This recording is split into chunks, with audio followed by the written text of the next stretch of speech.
దేవుని భయభక్తులు కలిగి జీవిస్తున్న పిల్లలుగా ఉంటున్న మనకు పరిశుద్ధ గ్రంథంలో కొన్ని సందర్భాలు మనకి దేవుడు మనతో మాట్లాడుతూ ఉండంటాడు.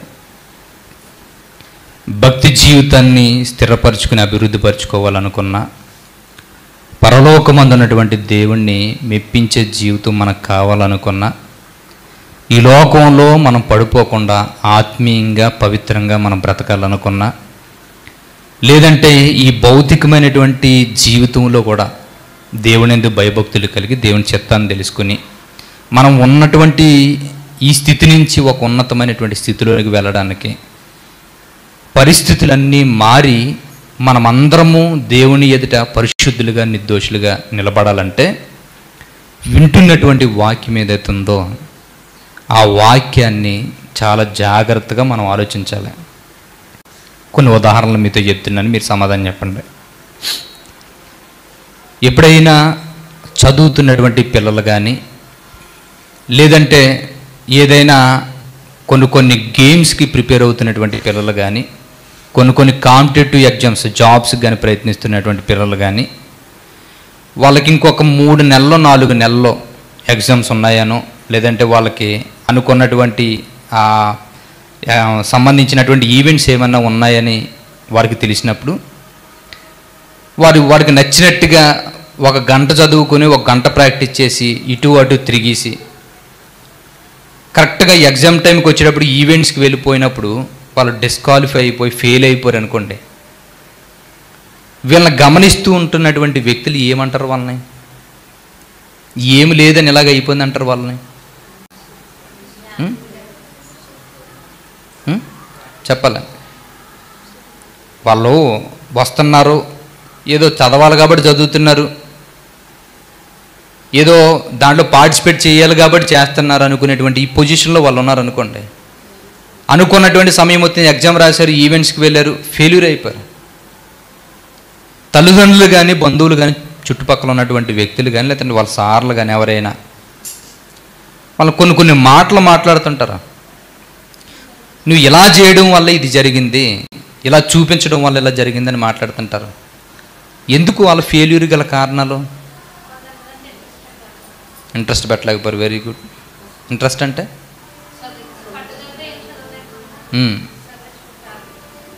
చెప్పండి.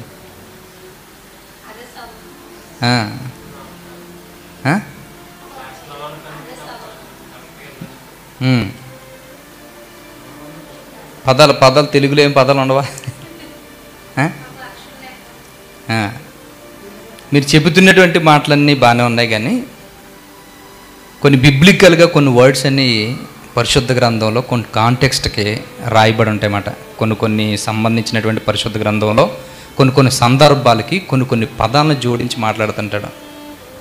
పర్టికులర్గా ఆ పదాలను మనం ఎందుకు మాట్లాడుకోవాలి అని అంటే, కొన్ని విషయాల్ని సంబంధించినటువంటి వాటిని స్ట్రెస్ చేసి మాట్లాడి బాగా దాన్ని అంటే ఒక్కలించి మాట్లాడేటమాట.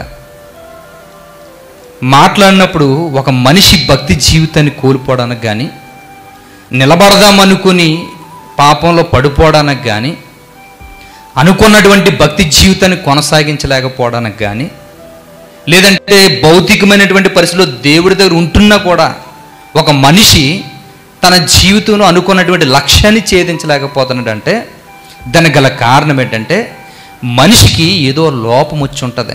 ఆ లోపం వల్ల ఫెయిల్యూర్కి కారణమవుతుంది.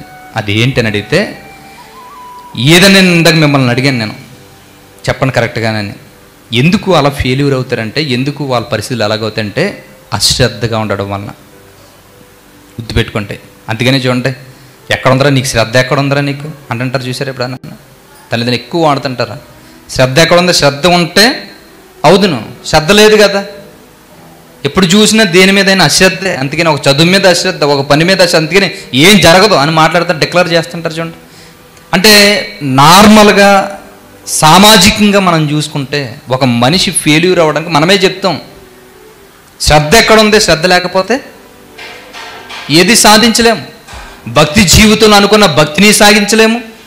భౌతికంగా ఉన్నటువంటి స్థితిలో కూడా సామాజికంగా ఎదగలేని పరిస్థితులు కూడా వస్తుంటాయి. మనిషి దేని మీద అయితే శ్రద్ధ ఉంచగలడో అనుకున్న దాన్ని సాధించగలడు. పరిశుద్ధ గ్రంథం అదే మాట్లాడుతుంది.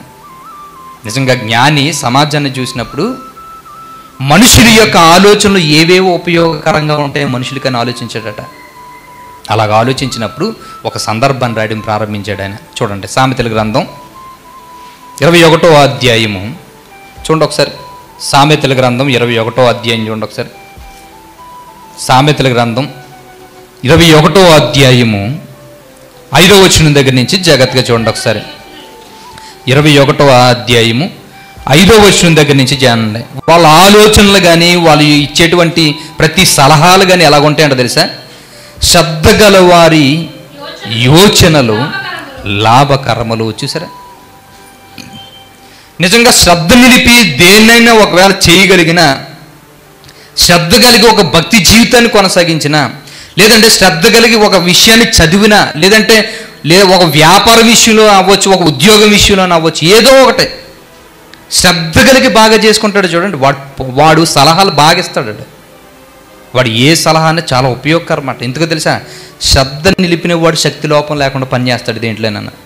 గుర్తుపెట్టుకోండి, శ్రద్ధ కలిగిన వాడు శక్తి లోపంగా చేసేటువంటి ఏ పని అయినా దాంట్లో ఉన్నటువంటి అడ్వాంటేజ్ డిసడ్వాంటేజ్ కూడా తెలుసుకోగలడు. అంటే అర్థం ఏంటంటే లాభ నష్టాలు తెలుసుకోగలడు. ఇలా చేయగలిగితే ఉపయోగం, ఇలా చేస్తే నష్టం వస్తుంది. ఎందుకని ఇవి తెలుసుకోగలిగాడంటే శ్రద్ధ పెట్టాడు. శ్రద్ధ కలిగిన వాడు ఏ సలహా ఇచ్చినా అది ఎలా ఉంటుందంటే తెలుసా? లాభకరంగా. అంటే అర్థం ఏంటంటే డబ్బు వస్తుందని కాదు, సక్సెస్ అవుతాం. ఒక భక్తి జీవితంలో నేను ఇలాగ అయిపోవడానికి గల కారణం ఏంటి, ఈ పరిస్థితికి గల కారణం ఏంటి అనుకుని మనం ఒకవేళ ఆలోచించామనుకోండి, ఇలా ఆలోచించినటువంటి ఈ పరిస్థితిని బట్టి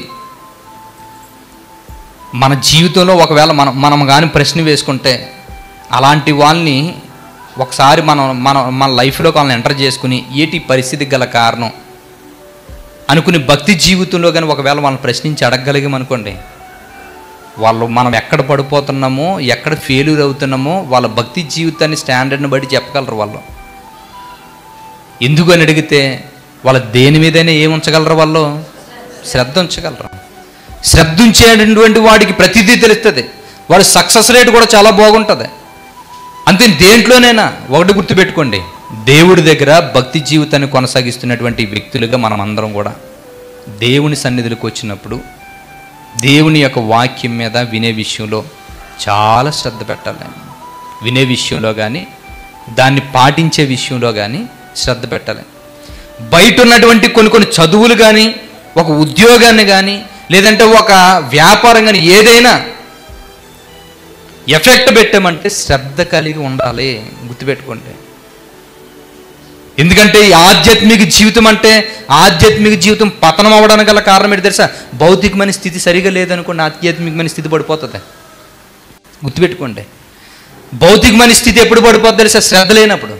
బయట భౌతికమైన స్థితి ఏదైతే చక్కగా ఒక సొసైటీలో విలువలు కలిగిన దానిగా మనం నిలబెట్టుకోలేదనుకోండి, ఆధ్యాత్మిక జీవితం మీద దెబ్బ కొడుతుంటుంది. ఎప్పుడు భౌతికమైనటువంటి స్థితిని డెవలప్ చేసుకుంటూ ఉండడానికి ప్రయత్నిస్తూనే దేవుని చిత్త ప్రకారంగా వెళుతూ దేవుని సంకల్పాన్ని కూడా గుర్తించుకోవాలి ఎప్పటికప్పుడు. నిజంగా ఈ టాపిక్ ఏదైతే ఉందో ఈ శ్రద్ధ గురించి కొన్ని బుక్స్ రిఫర్ చేశాను నేను. ఇది ఎలాగున్నదంటే చాలా విచిత్రంగా ఉన్నదండి. ఈ పదాలకు సంబంధించినటువంటి కొన్ని వ్యాఖ్యానాలు కానీ, వాళ్ళ ఎక్స్పీరియన్స్ కానీ రాసినటువంటి భక్తుల ఆలోచన విధానం చాలా లోతైన విషయాలు రాశారు వాళ్ళు. కొంతమంది ప్రశ్నలు కూడా అడిగిన ప్రశ్నలు అందులో చొప్పించి రాశారు. ఒకవేళ శ్రద్ధ ఆధ్యాత్మిక జీవితంలో ఉంటే డెవలప్ అవుతారన్న విషయం మీరు చెబుతున్నారు గడి వివరించి, మరి బయట ఉన్న వాళ్ళు కూడా ఎలా సక్సెస్ అవుతున్నారు? వాళ్ళు అనుకున్నది ఎలాగ విజయం సాధించగలుగుతున్నారంటే వ్యాఖ్యానకర్తలు ఏమని రాశారు తెలుసా? బయట ఏ పనులు అయినా ఒక శ్రద్ధ కలిగి దాని మీద ఇంట్రెస్ట్ చూపించి శక్తి లోపం లేకుండా పనిచేసేవాడికి ఆడు ఎలాంటి స్థితిలో ఉన్నా దేవుడు అనుగ్రహించేటువంటి ఒక సక్సెస్ఫుల్ మెటీరియల్ అంటది తెలుసా? దేవుడు అనుగ్రహించేటువంటి ఒక స్థితి అటది. ఆ స్థితిని వాడు ఆధ్యాత్మిక జీవితంలో పొందుకునేటువంటి పిల్లలు ఉంటారు. భక్తిహీనమైన స్థితిలో కూడా దాన్ని పట్టుబడి సాధించే వాళ్ళు కూడా ఉంటారు. ఎందుకు అని అడిగితే మీకు ఉదాహరణకి చెప్తున్నాను చూడండి. ఈ డోర్కి తాళం వేసి ఆ తాళం రావాలంటే, ఆ గెడ రావాలంటే 100 దెబ్బలు కొట్టాలని మీ అందరికీ చెప్పాను. అర్థం డోర్ రావాలంటే ఏం చేయాలి? 100 దెబ్బలు కొడితేనే తాళం వస్తుందని మీ అందరికీ తెలుసు, అవునా? ఈ విషయం కొత్తగా వచ్చినోడికి తెలియదు. కానీ దాన్ని తీయాలి అన్నట్టుగా ఆడు అస్సలు అలసిపోకుండా 100 దెబ్బలు కొట్టేసాడు అనుకోండి, వస్తుందా లేదా? ఎందుకని? తాళం 100 దెబ్బలు కొడితే వస్తుందన్న సత్యం మనకు తెలుసు. వాడికి ఆ విషయం తెలియదు, కానీ పట్టు మరీ పట్టుకున్నాడు. తెలుసా ఎందుకని? వాడుకున్న మెటీరియల్ ఏంటో తెలుసా? శ్రద్ధ. వాడికి శ్రద్ధ ఉంది కనుక దాన్ని అనుకున్న దాన్ని సాధించాడు. కానీ ఇందులో అర్థం చేసుకోవలసిన విషయం ఉంది. ఆధ్యాత్మిక జీవితంలో శ్రద్ధ కలిగి చేసే ప్రతీది కూడా మరణానంతరం జీవితంలోనికి దేవుడిచ్చేటువంటి బహుమానం పొందుకోవడానికి వెళ్తాం మనం. ఈ లోకంలో శ్రద్ధ కలిగినటువంటి వ్యక్తులు సక్సెస్ఫుల్గా వెళ్తున్నా అది ఈ భౌతికమైన లోకంలో ఉన్నతంగా ఎదగొచ్చేమో కానీ చనిపోయిన తర్వాత జీవితంలో మాత్రం నిత్య జీవితాన్ని వాళ్ళు పొందుకోలేరు. కానీ ఈ భూమి మీద ఉంటున్నటువంటి వ్యక్తి ఎవరైనా వాల్యూస్ కలిగి కానీ శ్రద్ధ కలిగి కానీ ఏ పని చేసినా శక్తి లోపం లేకుండా పని చేసినా సక్సెస్ఫుల్ అవుతుంది, గుర్తుపెట్టుకోండి. కాకపోతే వీళ్ళకి మనకి తేడా ఏంటంటే బయట కూడా శ్రద్ధ కలిగి చేసినా సక్సెస్ అవుతాడు, మనము శ్రద్ధ కలిగి పని చేసినా సక్సెస్ అవుతాం, విజయం పొందుతాం. వాళ్ళకి మనకి తేడా ఏంటని అడిగితే మనం దేవుని చిత్త ప్రకారంగా శ్రద్ధ కలిగి శక్తి లోపం లేకుండా చేస్తాం కనుక ఈ జీవితం అందే కాదు రాబో యుగమందు కూడా దేవుని యొక్క రాజ్యంలో యుగాలు బ్రతుకుతాం. కానీ బయట ఉన్న వాళ్ళు దేవుడు తెలియకుండా శ్రద్ధతో బలవంతంగా వాళ్ళు ఏదో ఒకలా పట్టుదలగా చేసినా అది ఈ భూమి మీద మాత్రమే రాణించగలరు తప్ప ఉన్నతమైనటువంటి స్థితిలోనికి వాళ్ళు వెళ్ళలేరు. మీకు ఉదాహరణకు ఒక విషయాన్ని సోషల్ మీడియాలో రియల్గానే జరిగింది. సోషల్ మీడియాలో కొన్ని ఇన్స్పిరేషనల్ వీడియోస్కి ఎక్కువగా ఆయన స్టోరీని తీసుకొస్తూ ఉంటుంటారు. ఆ సందర్భాన్ని మీకు చెప్తున్నాను, జాగ్రత్తగా వినండి. ఎలా ఉంటుంది అన్నది మిమ్మల్ని ప్రశ్న అడుగుతాను చివరిలోను. ఒక వ్యక్తి తన భార్య ఇద్దరు చాలా ప్రేమానురాగాలతో కలిసిమెలిసి ఉండేవారు. ఒక మారుమూల అడవి ప్రాంతాల్లో ఉండేవారు. వాళ్ళు ఎక్కడికి వెళ్ళాలనుకున్న వైద్యం కానీ వాళ్ళకు అనుకున్న సిటీ కానీ దగ్గర లేవు. వాళ్ళు ఎక్కడికి వెళ్ళాలనుకున్నా కొండలు దాటి వెళ్ళాలి. పెద్ద కొండ ఉంటుంది, ఆ పర్వతం దాటి వెళ్ళాలి. నేరుగా ఒకవేళ మామూలుగా వెళ్ళిపోయారనుకోండి, తిరిగి వెళ్ళారనుకోండి చాలా కిలోమీటర్లు వస్తుంది, అనుకున్న ట్రీట్మెంట్ దొరకదు, మనుషులు చనిపోతారు ఖచ్చితంగాను. కానీ కొండ నుంచి కానీ ఒకవేళ దాటగలిగితే ఒక 10 కిలోమీటర్లు వస్తుంది, ఇలాగెళ్తే 100 కిలోమీటర్లు వస్తుంది. అప్పుడు ఇలాంటి పరిస్థితుల్లో తన భార్య రోగ పరిస్థితుల్లో ఉందండి. చాలా దారుణమైన రియల్గా జరిగింది. చాలా పరిస్థితుల్లో రోగంతో జబ్బుతో పడిపోయింది, చచ్చిపోయే చివరి స్టేజ్కి వెళ్ళిపోయింది. ఎలాగన్నా బ్రతికించుకోవాలి. ఇలా తిరిగి వెళ్తే టైం అయిపోతుంది, కొండ దగ్గర నుంచి వెళ్తే టైం సరిపోతుంది. కానీ కొండ అడ్డు ఉంది. ఎలాగ ప్రయత్నించాలో మొత్తం మీద ప్రయత్నించాడండి. ప్రయత్నించే భార్యని కాపాడుకోలేక చేతిలోంచి చచ్చిపోయింది భార్య. భర్త చాలా దారుణంగా ఏడ్చాడు. భార్య దూరం అయిపోయింది. ఎందుకు దూరం అయిపోయింది? నేను అనుకున్నటువంటి ఆ టార్గెట్కి దగ్గరగా వెళ్ళగలిగే మార్గం మూసుకుపోయింది. తిరిగి వెళ్ళాలంటే నా భార్య దొరకదు. నా భార్యని ఎలాగోలా బ్రతికించుకుందాం అనుకున్నా, కొండ దాటాలనుకున్నాను, కానీ అవ్వలేదు.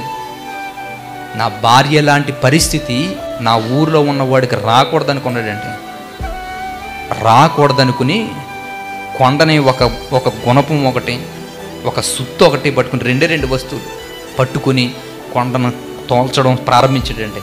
నవ్వేరు అందరూ. ఒరే, ఇన్ని సంవత్సరాలు బట్టి వచ్చిన అధికారులే ఏం చేయలేకపోరు, దీన్ని పెద్ద పెద్ద మిషన్లు ఏం చేయలేకపోరు, నువ్వేం చేస్తావు? నీ పిచ్చి కాకపోతే నువ్వెన్ని రోజులు చేస్తావు? ఇది ఒక్కొక్క 2 తట్లు 3 తట్లు మట్లు వేస్తుంటే నవ్వివ్వరు అందరూ. ఇంచుమించు 25 సంవత్సరాల నుంచి 27 సంవత్సరాల్లో కొండను తొలిచేసాడండి మొత్తం దాన్ని. 25, 27 సంవత్సరాల్లో కొండకు మధ్యన మార్గం పెట్టేశాడు అందులోను. అంటే ఈలో ఏమున్నది? పట్టుదలతో కూడిన శ్రద్ధ, దాని మీద పెట్టాడు ఫోకస్. నవ్వులు పట్టించుకోలేదు, ఎగతాళ్ళు పట్టించుకోలేదు, ఏది పట్టించుకోలేదు. అనుకున్న దాన్ని సాధించాలనుకున్న దాని మీద వెళ్ళిపోయాడు. నేను అడుగుతున్నాను ప్రశ్న, శ్రద్ధ కలిగి అనుకున్న దాన్ని ఎవడో సాధించలేని సాధించాడా లేదా? ఇప్పుడు ఈ వ్యక్తి చనిపోతే ఎక్కడికి వెళ్తారు చెప్పండి? ఈ వ్యక్తి చనిపోతే ఎక్కడికి వెళ్తారు చెప్పండి? విజయం సాధించడం మనం అందరూ ఇన్స్పైర్ అవుతున్నాం. మీరు అందరూ ఇది చెప్పినప్పుడు ఎలాగనిపించింది? శబాస్, మంచి భలే చేశాడు అనుకున్నారు లేదా? ఇప్పుడు ఎంతమందిని ఇన్స్పైర్ చేసిన వ్యక్తి చనిపోతే ఎక్కడికి వెళ్తాడో? ఒక హైందవుడు క్రీస్తుని నమ్మలేదు, అతను క్రీస్తు అంటే ఎవరో తెలియదు, ఎక్కడికి వెళ్తాడు చెప్పండి? కొండ తొలిచేవు బాబు రా పరలోకం అంటాడా దేవుడు? నీ భార్య ఎలాంటి గతి ఇంకొకరు పట్టకూడదని బాగానే కొండ తొలిచేవు రా మంచి మార్గమేశం అంటాడా దేవుడు? శ్రద్ధ కలిగి అనుకున్న దాన్ని సాధించలేని దాన్ని సాధించాడు. ఎందుకు ఈ విషయాన్ని చెప్తున్నాను తెలుసా? భక్తి జీవితంలో శ్రద్ధ కలిగి భౌతికమైన జీవితాన్ని, ఆధ్యాత్మిక జీవితాన్ని సక్సెస్ఫుల్ రేటు పెంచుకున్నవాడు అనుకున్న గమ్యంతో పాటు ఈ భౌతికంగానే కదా రాబో యుగమందు కూడా వాడు నిత్య జీవాన్ని పొందుకోవడానికి అవకాశం ఉంటుంది. భక్తుడైతే బయట వాడు ఒకవేళ శ్రద్ధ కలిగి పనిచేసి వాడు ఉన్నతమైన స్థితికి వెళ్ళినా క్రీస్తు వాడి జీవితంలో లేకపోతే అనుకున్న గమ్యాన్ని వాడు చేరుకోలేడు. వాళ్ళకే మనకున్నదే అదే డిఫరెన్స్. వాళ్ళు ఈ భూమి మీద మాత్రమే సక్సెస్ఫుల్ అవ్వగలరు శ్రద్ధ కలిగితే. అంటే ఇప్పుడు మీకు అర్థం కావాలి నేను ఎందుకు ఈ విషయం చెప్తుంటే, శ్రద్ధ ఉంటే దేనైనా సాధించవచ్చండి. శ్రద్ధ ఉంటే దేనైనా సాధించవచ్చు. ఎందుకని అడిగితే, ఒక రిక్షా దొక్కునేటువంటి తల్లిదండ్రులు బిడ్డ రోజుకి ఇదే పరిస్థితుల్లో చదువుతూ ఉంటుంటే వాళ్ళ నాన్నగారు రిక్షా వాడు అనుకుని అందరూ చీప్గా చూసేవారు. ఆ రిక్షా నేను మానేసి నా కొడుకు సిగ్గుపడుతుంది అనుకుని ఒక స్కూల్లోనే ఒక ఆఫీసులో దేనిలోనో ప్యూన్ కింద జాయిన్ అవ్వడం ప్రారంభించాడు.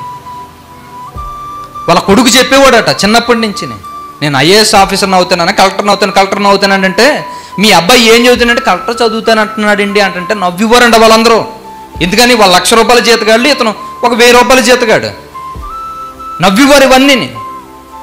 ఇలాంటి పరిస్థితుల్లో ఈ పరిస్థితులన్నింటినీ ఆలోచించుకుని దృష్టిలో పెట్టుకుని మొత్తం మీద ఆ కుర్రోడు అనుకున్నటువంటి దాని మీద ఫోకస్ పెట్టేటండి. చదువు తిండి కూడా సరిగా తినకుండా తల్లిదండ్రులు ఏం చేస్తారు పక్కన పెట్టి మొత్తం మీద చదవడం ప్రారంభించాడు. ఒకరోజు సివిల్స్కి వెళ్తున్నాడు, ఇలాగైనా మాట్లాడుతుంటే వాళ్ళ యజమానులు కూడా అందరూ అదో చీప్గా మాట్లాడినట్టు మాట్లాడారు. ఒక సంవత్సరం అయ్యేటప్పుడు కొడుకు తిరిగి వచ్చాడు. ఎలాగొచ్చాడు తెలుసా? ఐఏఎస్ ఆఫీసర్ అయి తిరిగి వచ్చాడండి. రియల్గా జరిగింది. మొన్నే కలెక్టర్ అయ్యాడు తెలుసా? అంటే మీకు ఎందుకు ఈ విషయాలు చెప్తున్నాను తెలుసా? అంటే ఒక శ్రద్ధ కలిగినటువంటి ఆలోచన కలిగి ఉంటే ఒక మనిషి ఖచ్చితంగా అనుకున్నదాన్ని సాధించగలడు. నేను అడుగుతున్నాను, భౌతికంగానూ దెబ్బ అయిపోతున్నాం మనం, ఆధ్యాత్మికంగా లేవలేకపోతున్నాం. ఏమి లేదంటారు మనకే? అది శ్రద్ధ ఉన్నవాడు దేవుడికి నచ్చుతారండి. గుర్తుపెట్టుకోండి, దేవుడు మనుషుల దగ్గర నుంచి కోరుకున్నది ఏంటో తెలుసా? ప్రపంచం అందరినీ చూసాడండి. భక్తి జీవితంలో దేవుడి మీద కలిగిన శ్రద్ధ మనుషులు ఎవ్వరికీ లేదు. అలాంటి రోజుల్లో అబ్రహాముని చూశాడు. అబ్రహాము ఎంత శ్రద్ధ కలిగిన వాడు తెలుసా? దేవుడు ఏది చెప్పినా తూచే తప్పకుండా చేస్తాడండి. తూచే తప్పకుండా చేస్తాడు. అలాంటి వ్యక్తిలో నుంచి ఒక జనాంగాన్ని ఎన్నుకుని ఆ జనాంగంతో దేవుడు కోరుకున్న కోరికేటో తెలుసా? ఒకటే ఒక కోరుకున్నాడు, మీరు నాకు ఇష్టలై ఉండి నేను మీకు ఏది చెయ్యాలని అనుకున్నా మీరు చేయవలసింది ఏంటంటే ఒక విషయాన్ని చూపిస్తాను. జాగ్రత్త చూడండి. ద్వితీయోపదేశకాండం చూడండి, 28వ అధ్యాయం.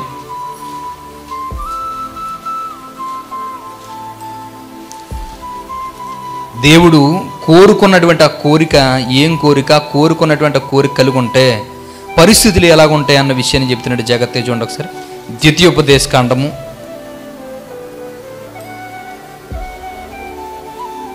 28వ అధ్యాయము చూడండి, 1వ వచనం దగ్గర నుంచి చూడండి ఒకసారి. చూడండి ఏమని చెప్తున్నాడు. ద్వితీయోపదేశకాండము 1వ వచనం దగ్గర నుంచి, నీవు నీ దేవుడైన యెహోవా మాట శ్రద్ధగా వినే. చూసారు ఏం కోరుకున్నాడు దేవుడు? ఆయన మాటలను శ్రద్ధగా వినేవాళ్ళు కావాలంటే అండి. నిజంగా చెబుతున్నాను, మీ లైఫ్లో చచ్చేంత వరకు మర్చిపోకండి. ఇది చచ్చిపోయే వరకు మర్చిపోకండి. ప్రతి మనిషి జీవితంలోంచి దేవుడు కోరుకుంది తెలుసా? ఎవరి మాటలు పట్టించుకున్నా పట్టించుకోకపోయినా దేవుని మాటలు శ్రద్ధ కలిగి వినాలండి. గుర్తుపెట్టుకోండి, ఇది ఒకటే సీక్రెట్ లైఫ్లో. శ్రద్ధ కలిగి విన్నటువంటి జీవితాలు ఎలాగుంటాయని చెప్తున్నాడో మీ లైఫ్లో అన్నీ చెక్ చేసుకోండి. మీకు అన్ని చాలా విషయాలు ఎందుకు తెలిస్తే మీకు దేవుని సన్నిధిలో కూర్చున్నప్పుడు శ్రద్ధగా వాక్యాన్ని వినడం ఎప్పుడైతే మీరు ప్రారంభించారో చూడండి ఏమని చెప్తున్నాడో. నీవు నీ దేవుడైన యెహోవా మాట శ్రద్ధగా విని నేడు నేను నీకు ఆజ్ఞాపించుచున్న ఆయన ఆజ్ఞలన్నిటినీ అనుసరించి నడుచుకొనిన ఎడల నీ దేవుడైన యెహోవా భూమి మీదనున్న సమస్త జనముల కంటే నిన్ను హెచ్చించును. మీకు ఆ ఉదాహరణకి చెప్తున్నాను. శ్రద్ధ కలిగితే రిజల్ట్ ఎలాగ ఉంటుందంటే, మీకు నార్మల్గా లైవ్ ఎగ్జాంపుల్ చెప్తున్నాను, జాగ్రత్త చూడండి. ఇప్పుడు ఇందాక ఒక స్టోరీ చెప్పాను. ఒక పెద్ద కొండని తొలిచినటువంటి వ్యక్తి జీవితంలో తన భార్యను చాలా బాగా ప్రేమించాడు. అంత బాగా ప్రేమించి తనతో పాటు చివరి వరకు వస్తుంది అనుకున్న భార్య రోగంతో చేతిలోనే చనిపోతే ఆ గుండె బాధ ఎలాగుంటుంది చెప్పండి ఒకసారి. ఆమె భార్య చనిపోయిందని కానీ మీకు ఎలాంటి ఫీలింగ్ అనిపించింది చెప్పండి? ఎలాగనిపించింది చెప్పండి? అనిపించిందా? మీరు ఒక కథలకి చూశాను, అయ్యో చనిపోయిందా అనుకున్నారు లేదా? నేను చెబుతున్నాను, ఈ విషయాన్ని మీరు అయ్యో ఎలాగ అయిపోయిందే అని, భార్య ఎందుకు చనిపోయిందే అనుకుని బాధపడ్డారు కదా, ఆ బాధపడిన ఫీలింగ్ మీలోకి ఎలాగొచ్చింది? అది శ్రద్ధగా వింటే హృదయ కవలికలు మారుతాయి. గుర్తుపెట్టుకోండి, శ్రద్ధ అందుకని ఉంచమన్నాడు. శ్రద్ధగా చెబుతున్నప్పుడు విన్నామనుకోండి, దేవుడు బాధ ఏటో అర్థమవుతుంది, హృదయం కదిలింపబడుతుంది. శ్రద్ధగా విన్నామనుకోండి, మనం ఏ విషయాల్లో దెబ్బ అయిపోతున్నా మనకు అర్థమవుతుంది, మన హృదయానికి తాగుతుంది, దాన్ని బట్టి మన రియాక్షన్ ఉంటుంటుంది. అప్పుడు మైండ్లో ఒక ఆలోచన పడుతుంటే, అయితే నువ్వు ఇది చేయాలి అనుకుని చెప్తుంది అన్నమాట. అలా ఎప్పుడైతే మన మైండ్ ఆజ్ఞ ఇచ్చింది చెప్తుందో ఒక ఫిక్స్ అయిపోతుంది. అంటే నిర్ణయాలు, కమిట్మెంట్స్ ఎక్కడి నుంచే ప్రారంభం అవుతూ ఉంటాయి. జాగ్రత్తగా వినాలి జనాలు, జాగ్రత్తగానే ప్రతి ఒక్కరు ఉన్నాం. కాబట్టి ఈ పరిస్థితుల్లో మనం అందరం కూడా చేయవలసిందే తెలుసా? శ్రద్ధ. వాక్యం మీద వింటున్నప్పుడు శ్రద్ధ. దేవుడు కోరుకుంది, నా మాటలు శ్రద్ధగా విను. నువ్వు చేయిస్తావా చేయవన్నగా శ్రద్ధగా విను. ప్రారంభం శ్రద్ధగా ఎప్పుడైతే విన్నామో, ఇప్పుడు చెప్పినటువంటి మాట శ్రద్ధగా వింటే మీలో ఫీలింగ్ అనిపించింది లేదా?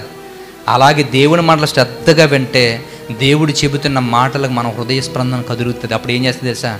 బ్రతుకుతాను దేవుని కోసం.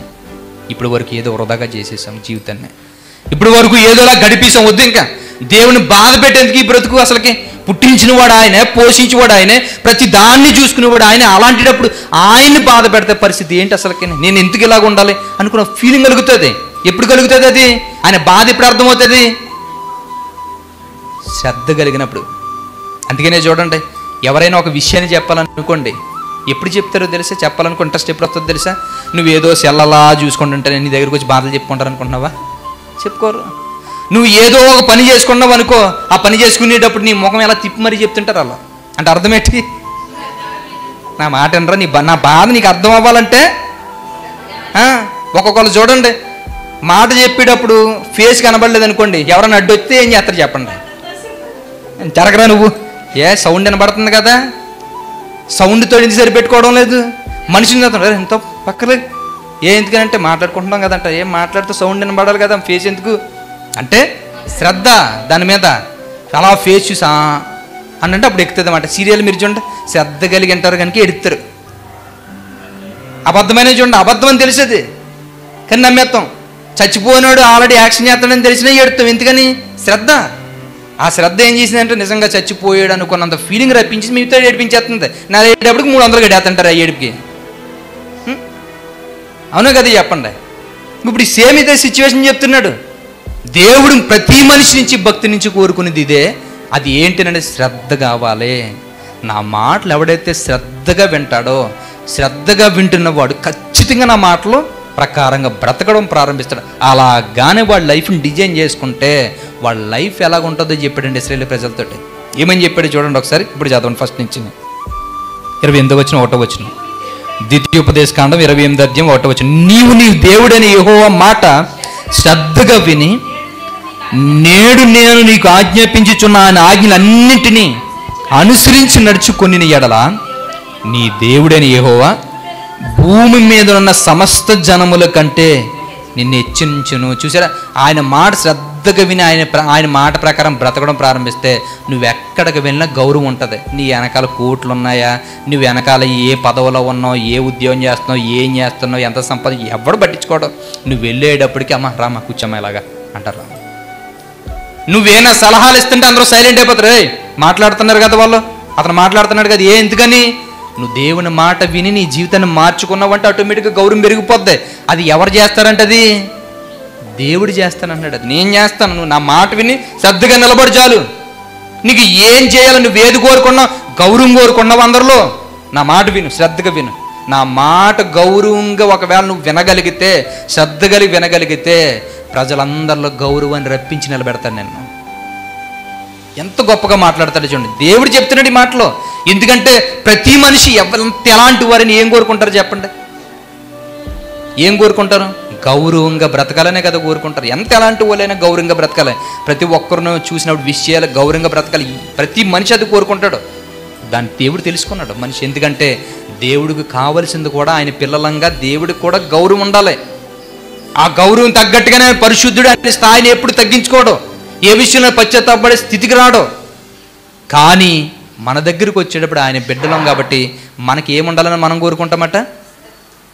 గౌరవం ఉండాలని కోరుకుంటాం. కానీ దొరకదు. అది ఎప్పుడు దొరుకుతుంది అని చెప్తున్నాడు తెలుసా? నా మాట శ్రద్ధగా విని దాని ప్రకారం బ్రతకడం ప్రారంభించు. ఏ గౌరవాన్ని కోరుకుంటున్నావు అది నీ కాళ్ళ దగ్గరికి తెచ్చి పెడతాను.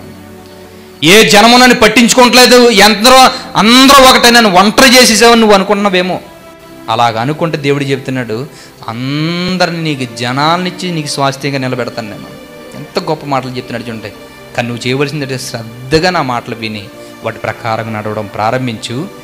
భూమి మీద ఉన్నటువంటి జనాంగాలందరినీ ఏమని చెప్తున్నాడట అక్కడ చూడండి. చూడండి ఏమని చెప్తున్నాడు? సమస్త జనముల కంటే చూడండి ఏమని చెప్తున్నాడు? సమస్త జనముల కంటే నిన్ను హెచ్చించును, నీవు నీ దేవుడని యెహోవా మాట విని ఎడల ఈ దీవెనలన్నీ నీ మీదకు వచ్చి నీకు ప్రాప్తించును. ఇదిగో ఈ మాటలు శ్రద్ధగా వెంట ఈ దీవెనలన్నీ నీ మీదకు రప్పిస్తాను నేను. నువ్వు చేయవలసింది ఏంటనుకున్నా? శ్రద్ధగా నా మాటలు విను. నా మాటలు విని దాన్ని ప్రారంభించు. దాన్ని వినడం, దాని ప్రకారంగా చేయడం ప్రారంభించు. దాని ప్రకారంగా ఎప్పుడైతే నువ్వు వినడం చేయడం ప్రారంభిస్తావో ఈ దీవెనలన్నీ నీ మీదకి రప్పిస్తాను. ఇశ్రాయేలు ప్రజల దేవుడు కోరుకున్నది అదండి. ఇశ్రాయేలు ప్రజల్లో నుంచి శ్రద్ధ కలిగి ఉన్న మాటలు విను. నువ్వు ఏది కోరుకుంటున్నావు అన్నీ నేను చేస్తాను, నువ్వు నిలబడంతే నా మాటలు విను అని చెబుతూ చూడండి ఏమని చెప్తున్నాడు.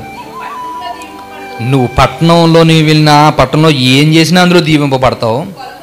ఒకవేళ పొలం పనులు చేసుకోవడానికి వెళ్తే ఆ పొలంలో నువ్వు దీవింపబడతావు. ఒకవేళ నీకు వివాహమైన తర్వాత నీ గర్భఫలం విషయంలో నువ్వు ఫలిస్తావు. నీవు ఏ పంట వేసినా అందులో ఖచ్చితంగా అనుకున్న ఫలాన్ని నువ్వు సంపాదిస్తావు. తర్వాత నువ్వు ఏదైతే పశువులు అనుకుంటున్నావో ఆ పశువులను, నీ దుక్కుటెద్దులను, నీ గొర్రె మేక మందలను దీవింపబడును. చూడండి ఈ విషయంలో మనం కొన్ని మాటలు మాట్లాడుకుంటాం. ఎక్కువగా మనకు కావలసిన పదం ఏముంది? దీవెనల గురించి మాట్లాడుతున్నప్పుడు ప్రజలందరూ అట్రాక్ట్ అయ్యింది దీని గురించే, అవునా కదా? ఆశీర్వాదాల గురించి ఎక్కువ ఫీల్ అవుతుంటారు. దాని గురించి మనం కొద్దిగా వ్యంగ్యంగా మాట్లాడుతూ ఒక్కొక్కసారి మనం మాట్లాడుతుంటాం. ఏమని? మీకు ఏం కావాలి? మీ పిండి పిసికేది పిండి తొట్టే, మీ నూనె బుడ్డే దీవింపబడ్డ ఇదే కదా కావాలని అనుకుంటాం లేదా? ఇశ్రాయేలు ప్రజలు ఏమనుకున్నారు తెలుసా? వాళ్ళ జీవితాల్లో కూడా ఇది లోటు లేకుండా ఉంటే బాగుండు అనుకున్నారండి. మనం అనుకోవచ్చు వాళ్ళ జీవితాల్లో పిండి పిసికే తొట్టే అందులో ఉన్నటువంటిది ఏదైతే ఉన్నదో ఆ నూనె తక్కువ లేకుండా వాళ్ళని దీవించాడు. ఆశీర్వాద సంబంధమైన మన జీవితాలకు ఎలాగ వస్తాయని మనం అనుకోవచ్చు. నిజం చెప్తున్నాను. ఆ రోజు ఆ పిండి ఆ నూనె బుడ్డిది అనుకోవచ్చు. ఈ రోజు ఏంటో తెలుసా? పస్తులున్న రోజు ఏముంది చెప్పండి మనకి? పస్తులున్న రోజు ఏముంది చెప్పండి? మీకు బాగా తెలియాలంటే సిటీస్లోకి వెళ్ళి ఒక రాత్రి 7, 6 ఆ టయానికి రైల్వే స్టేషన్లో, బస్ స్టాండ్లో, ప్లాట్ఫామ్స్ దగ్గరికి వెళ్ళి చూడండి ఎలాగుంటాయి తెలుసా పరిస్థితులు. 7:30, 8 గంటలకే పడుకుని పోతారు బయట తిరుగుతున్న వ్యక్తులందరూ. ఎక్కడ భిక్షాటనకి వెళ్తారు, అడుక్కుంటారు కదా, అడుక్కుని పాపం దిక్కు మొక్కు లేకుండా ఉంటారు చూడండి. 7, 8 గంటలకు అలా పడుకుని పోతారు. ఎందుకు పడుకుని పోతారు తెలుసా? రాత్రి తిండి ఉండదండి, ఆకలి వేసి తట్టుకోలేక పొట్ట చేతితో నొక్కుని పడుకుని పోతారు వాళ్ళు. తెలుసా? వాళ్ళకి సరిగ్గా తిండి ఉండదు వాళ్ళకి. ఇదే పరిస్థితి ఎలాగుంటే కొన్ని సిటీస్లోకి వెళ్ళిపోండి. ముంబై అటు సైడ్ వెళ్ళిపోరనుకోండి, స్లమ్ ఏరియాస్ కొన్ని ఉంటాయి. పరిస్థితులు ఎలాగుంటాయి తెలుసా? రెక్కాడదని కానీ డొక్కాడలేని పరిస్థితుల్లో పనులు దొరక్క సిటీస్లో వెళ్తుండే పొద్దున్నే క్యారేజ్ లేటి రోడ్ల మీద తండాలుగా ఉంటుంటారు. పనులు వస్తూ ఉంటారు. రే మట్టి పని ఉన్నదిరా అంటే 10 మంది తీసుకొని పరిగెట్టుకుని 20 మంది 30 మంది వెళ్తారు. కానీ 10 మందిని ఎంచుకుంటాడు, 20 మంది పక్క నుండి పోతారు. 11 గంటల వరకు అలా గెంజితో పట్టుకున్న ఆ క్యారేజీ చేతిలో నుండిపోతుంది. ఎవడో పనికి పిలవకపోతే ఆ క్యారేజీ పట్టుకుని అలా ఏడ్చుకుంటూ ఇంటికి వెళ్ళిపోతారండి. వాళ్ళకి తెలుస్తుంది ఆ రోజు ఆకలి బాధలేంటో. నేను అడుగుతున్నాను, నువ్వు ఏదో అరకొరకగా వింటున్న ఈ మాటలకే నీకు లోటు లేకుండా చేసేసాడంటే, నువ్వు శ్రద్ధ కలిగి దేవుడి మాటలు గాను ఒకవేళ వినగలిగితే, ఆ రోజు వాళ్ళ తొట్టి ఏదైతే ఉన్నదో పిండి అయిపోలేదంట, నూనె బుడ్లో ఉన్న నూనె అయిపోలేదంట. ఇప్పుడు నేను అడుగుతున్నాను, మాకు అలాగే దీవించలేదని నువ్వు అనకూడదు. దీవించాడు. ఎలా దీవించాడు తెలుసా? నీకు ఒక పూట కూడా తిండి లేకుండా చేయలేదు దేవుడు. 3 పూట్ల కడుపు నిండుగా పెట్టి సుఖమైన నిద్రిస్తున్నాడు దేవుడు. అంటే అర్థమేంటి? నీ పిండి పిచికే తొట్టిని దీవించాడు దేవుడు, నీ నూనె బుడ్డిని దీవించాడు. నువ్వు చేస్తున్న పనిలో నీకు ఎంతో కొంత రాకుండా మానలేదు. నువ్వు నీ కుటుంబం తినడానికి నిన్ను పోషించేటట్లుగా చేస్తాడంటే దేవుడు దీవెన ఉందా లేదా? ఉంది. ఇది నీకు ఇంకా అధికంగా కనిపించాలి, అధికంగా నీ జీవితంలో కనిపించాలి, ఏ సమస్య లేకుండా కనిపించాలి అని అనుకున్న ఈ పరిస్థితులను బట్టి దేవుడు చెప్తున్నాడు, నా మాటలు శ్రద్ధగా విని దాని ప్రకారం బ్రతకడం ప్రారంభించు. అలా ప్రారంభిస్తే నేను చెబుతున్నాను, నిజంగా మనం దేవుడి దగ్గర నుంచి ఏవేవో అనుకుంటాం, కానీ భౌతికమైనటువంటి విషయాల్లో మనం ఏవేవి సంపాదించాలనుకుంటున్నామో, సంపాదించడం అంటే దేవునికి వ్యతిరేకమైనవి కాదు. దేవునికి వ్యతిరేకమైతే ఖచ్చితంగా పక్కన పెడతాడు. ఏవైతే భౌతికంగా ఎదుగుతూ దేవుని యొక్క ఆలోచన ప్రకారం బ్రతకాలనుకున్నామో అవన్నీ సక్సెస్ఫుల్గా తీసుకెళ్ళిపోతాడండి ఖచ్చితంగా. ఎప్పుడైనా గుర్తుపెట్టుకోండి, ఈ పరిస్థితుల్లో ఏదైనా మన జీవితంలో కొన్ని ప్రాబ్లమ్స్ ఫేస్ చేస్తున్నామంటే శ్రద్ధ ఎక్కడో మిస్ అవుతుంది, మనకి ఎక్కడో మిస్ అవుతుంది. ఎందులో మిస్ అవుతుందో చెక్ చేసుకోండి. దేవుడు మాట్లాడుతుంది. పొద్దున్న నేను చెప్పాలనుకున్న టాపిక్ వేరేది, రాత్రి అనుకున్నాను కొన్ని విషయాల మీద మాట్లాడదాం అనుకుని, పొద్దున్నే 7 గంటలు లేచిన తర్వాత ప్రారంభమైనటువంటి విషయం అది. ఎందుకు ఇంత అలాగ ఉన్నది? శ్రద్ధ ఉండాలి. ఎందుకంటే నేనే తిట్టుకున్నాను కొన్ని విషయాల్లో. దీని విషయంలో మీకు చెబుతూ నేను నేర్చుకోవాలి ఈ విషయాలు. నిజంగా ఎందుకు అని అడిగితే నేను ఆలోచించానండి కొన్ని విషయాల్లోనూ. కొంతమంది చూడండి, కర్చీఫ్లు అమ్ముకుంటారు, నూనె డబ్బాలు అమ్ముకుంటారు, తర్వాత లేనిపోని దొంగ ప్రవచనాలన్నీ చెప్తుంటారు.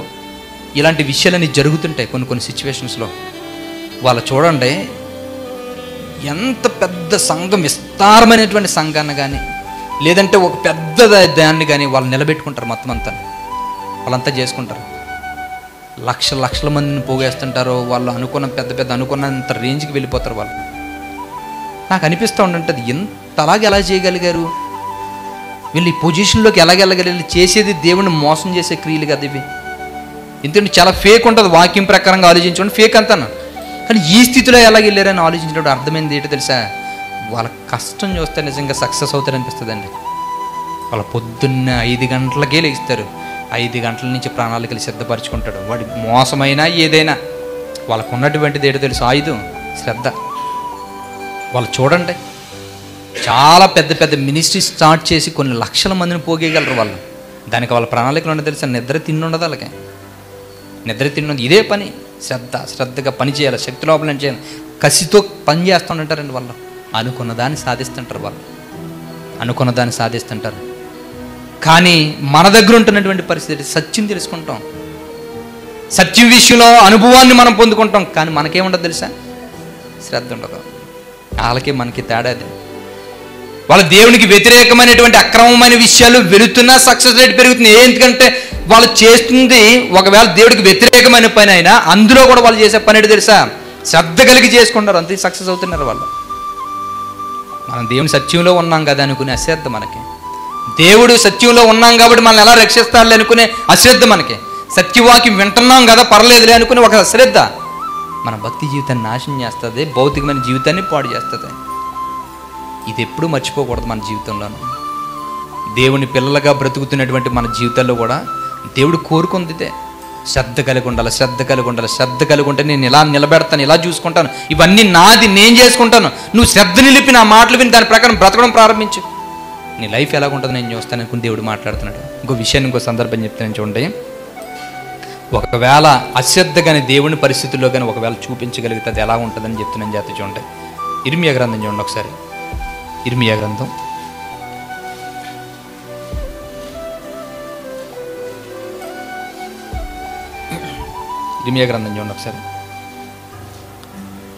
47వ అధ్యాయము. ఒకవేళ ఇదే సత్యం తెలిసి కూడా వాక్యం విషయంలో కానీ దేవుని యొక్క పరిస్థితుల్లో కానీ మనం భక్తి జీవితాన్ని ఒకవేళ పాడు చేసుకునే స్థితిలో కానీ మనం వెళ్తే అది ఎలాగుంటుందని చెప్తున్నాను జాగ్రత్త చూడండి. ఒకవేళ శ్రద్ధ లేకపోతే 48వ అధ్యాయము చూడండి 10వ వచనం దగ్గర నుంచి చూడండి. ఇర్మియా గ్రంథము 48వ అధ్యాయము ఇర్మియా గ్రంథం 48వ అధ్యాయము చూడండి 10వ వచనం దగ్గర నుంచి జాగ్రత్తగా చూడండి. యెహోవా కార్యమును అశ్రద్ధగా చేయవాడు శాపగ్రస్తుడవునుగాక. చూసారా ఏమంటున్నాడు? యెహోవా కార్యమును అశ్రద్ధగా చేసేవాడు శాపగ్రస్తుడవును. నిజంగా చెబుతున్నానండి, శ్రద్ధగా వింటే దేవుడు ఎంత దీవిస్తానన్నాడో అశ్రద్ధగా ఉంటే అంతే శాపాలు వస్తాయి. గుర్తుపెట్టుకోండి. శ్రద్ధ కలిగి ఉంటే నువ్వు అనుకున్న దాన్ని ప్రతి దానిని దగ్గర తీసుకొస్తాను. నా విషయంలో కానీ ఒకవేళ అశ్రద్ధగా కానీ ప్రవర్తిస్తే ఏమన్నాడు తెలుసా? శాపగ్రస్తుడిగా చేస్తాను ఖచ్చితంగా. చాలా భయంకరమైన పదాలు ఉన్నాయండి బైబిల్లో. అందుకని అక్కడ మాట్లాడుతాడు, యెహోవా కార్యమును అశ్రద్ధగా చేయవాడు శాపగ్రస్తుడగునుగాక, రక్తం వాడ్చకుండా ఖడ్గం దుయ్యువాడు శాపగ్రస్తుడవునుగాక అని మాట్లాడుతున్నాడు. అంటే అక్కడ అర్థమవుతున్నటువంటి మాట్లాడు తెలుసా? చెబుతున్న సందర్భం, దేవుని కార్యాలు, దేవుని పనులు, దేవుని మాటలు, దేవుని ఆలోచనలు అశ్రద్ధగా ఒకవేళ ఉండి కానీ ఒకవేళ ఉంటే శాపం కలుగుతుంది. కింద మాట్లాడుతున్న మాట్లాడనుకున్నాం, బోధకులుగా ఉంటున్నాం, మాకు హెచ్చరించి మాట్లాడుతున్న మాటలు అవి. మాట్లాడుతున్నప్పుడు గుండు గుచ్చుకోకుండా పైన పూతలేసేలా మాట్లాడామనుకోండి, అది శాపకరమే. ఎందుకంటే వచ్చాం కాబట్టి వాళ్ళని మెప్పించి పోదాం అనుకునే పొజిషన్లో ఉండకూడదు. కత్తి దోస్తే ఎలాగ ఉండాలట? కత్తితో ఎందుకు పొడుస్తారు?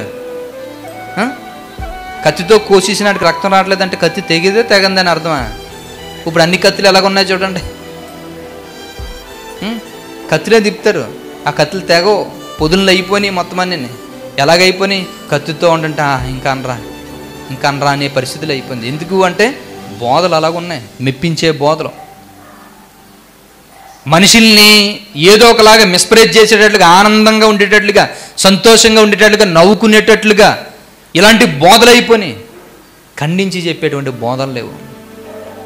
ఇప్పుడు చెబుతున్నాడు, వాళ్ళ లోపలు ఏవైతే ఉన్నాయో అవి ఎత్తి చూపిస్తూ ఉన్నది ఉన్నట్టుగా ముఖం మీద మాట్లాడే స్థితి కలిగితే ఆ ఖడ్గం ఎలాగుంటుందో తెలుసు? గుండెలో దూసుకుపోతుంది అది. అప్పుడు ఏమనిపిస్తుంటుంది? ఒక్కొక్క మాట ఎలా కరుక్కుని దిగిపోతుంటుంది. అవునా కదా? సత్యం దగ్గర ఉన్నప్పుడు ఎలా ఉంటుంది? గుచ్చుకుంటుంది ఖచ్చితంగా నా మాటలు. అలా గుచ్చుకోకుండా ఒకవేళ కానీ చేసేమనుకుని అది శాపగ్రస్తులు అవుతాం. ఇక్కడ ఉన్నప్పుడు ఎందుకు అంత కఠినంగా మాట్లాడవలసి వస్తుందంటే ఖచ్చితంగా ఆ మాట్లాడేటువంటి తత్వంగా తేడా వచ్చింది అనుకోండి, కత్తి ఏ పక్కన ఉంటుంది? అందుకనే ఖడ్గానికి ఎన్ని పొదులు, ఎన్ని పక్కన పొదులు ఉంటుంది? 2 అంచులు గల వాడిగల ఖడ్గం. ఒక పక్క పొదులు నాకు ఉంటుంది, ఒకటి మీ పక్కన. మీ తేడా చేస్తే మీకు దిగుతుంది, నేను తేడా చేస్తే నాకు దిగిపోతుంది. అప్పుడు అందుకని మాట్లాడేటప్పుడు నేను వాళ్ళ దగ్గర పెట్టుకుని నేను ఉండాలి, వినేటప్పుడు మీరు వాళ్ళ దగ్గర పెట్టుకుని మీరు వినాలి. ఏ దాంట్లో తేడా వచ్చినా ఇద్దరికి మధ్యన వెళ్తూ ఉంటుంది, రాసుకుపోతూ ఉంటుంటుంది అది. అందుకనే వింటున్నప్పుడు శ్రద్ధ కలిగి, దేవుని పనులు ఎంత శ్రద్ధ కలిగి మీరు ఉండాలి. చెబుతున్నప్పుడు రక్తం వాడ్చకుండా ఇష్టం వచ్చినట్టుగా ఏదో పైన చెప్పేటట్టుగా పోతే అది నేను శాపగ్రస్తుని అవుతాను అని మాట్లాడుతున్నాడు.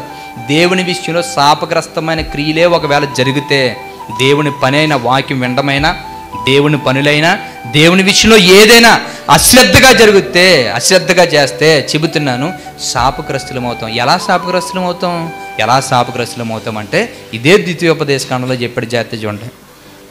ద్వితీయోపదేశకాండము 28వ అధ్యాయంలో సరి జాగ్రత్తగా చూడండి ఒకసారి. ద్వితీయోపదేశకాండము 28వ అధ్యాయము 15వ వచనం దగ్గర నుంచి జాగ్రత్తగా చూడండి. ఏమని చెప్పాడు ఇక్కడ? శ్రద్ధగా వింటే ఎలాగో అవుతావని చెప్పాడు. దేవుని విషయంలో కానీ ఒకవేళ అశ్రద్ధ కలిగి ఉంటే నీ పరిస్థితి ఎలాగుంటుంది అన్నది విషయాన్ని చెప్తున్నాడు. జాగ్రత్త చూడండి ఒకసారి.